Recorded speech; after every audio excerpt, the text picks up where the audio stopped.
Sizni xafa qilgan odamni qanday kechirish kerak? Ularni kechirmang. Nega o'zingizni majburlashingiz kerak? Sizga nima qulay bo'lsa, shuni qiling.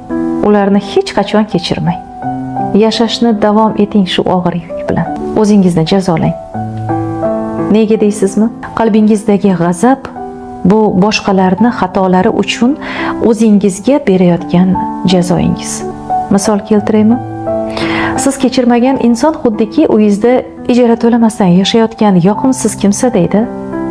Xotirangizda doim uni eslaganingizda yuragingizga g'ashlik bag'ishlab turadi. O'zingizga savol bering. Nega bunaqa diskomfortni yashashni tanlayapsiz?